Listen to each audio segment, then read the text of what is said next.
Hi hello नमस्कार, मी रंजना कोटकर स्वागत करते आपल्या एका मिनी ब्लॉगमध्ये। हा मिनी ब्लॉग आहे उपवास स्पेशल भगर खिचडी। तर त्यासाठी लागणारे साहित्य बघा, एक पोटॅटो, एक टोमॅटो, चमचाभर जिरे, 7-8 हिरव्या मिरच्या, शेंगदाणे, उपवासाचं मीठ, शेंदूलोण, कोथिंबीर, तेल आणि अर्धी वाटी धुतलेली स्वच्छ भगर। तर आता मिक्सरच्या भांड्यामध्ये हिरवी मिरची, शेंगदाणे आणि अर्धं पोटॅटो कट करून आपण ते ग्राइंड करून घ्यायचं।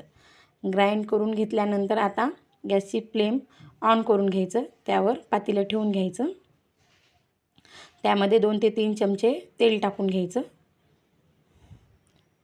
तेल चांगलं गरम झाल्यानंतर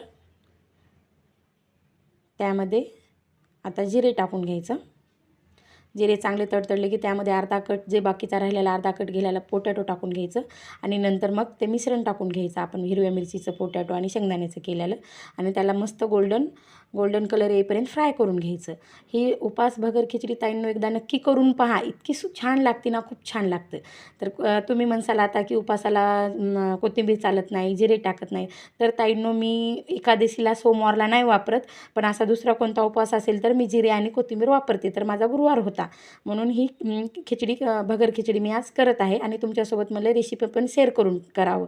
आणि आता त्यामध्ये टाकायचा टोमॅटो पण मस्त फ्राय करू द्यायचं। थोडा वेळ फ्राय झाल्यानंतर टोमॅटो मस्त असं त्याला असं थोडंसं तेल सुटतं। तेल सुटल्यानंतर त्यामध्ये काय करायचं, मस्त सगळीकडून हलवून घ्यायचं, म्हणजे ते एक जेणेकरून टोपाला लागणार नाही। असं फ्राय झाल्यानं त्याला बघा तेल सुटत आहे। तेल सुटल्यानंतर काय करायचं, आता स्वच्छ धुतलेलं भगर टाकून घ्यायचं आणि भगर पण त्या मस्त त्याला फ्राय होऊ द्यायचं। भगर पण थोडंसं तळल्यासारखं फ्राय झाल्यानंतर एक मस्त अशी चव येते त्याला, ताईंनो त्याला अशी भगर खिचडी खूप छान लागते। तुम्ही बघा, त्याच्यासोबत आपल्याला जसं की आमटी, कढी म्हणतो ती पण लागणार आहे। हे बघा 10 पट, मी 9 ते 10 पट मी पाणी टाकते ताई, जास्त पाणी टाकल्यानंतरच ती खूप छान, ती पातळच खिचडी खूप छान लागते।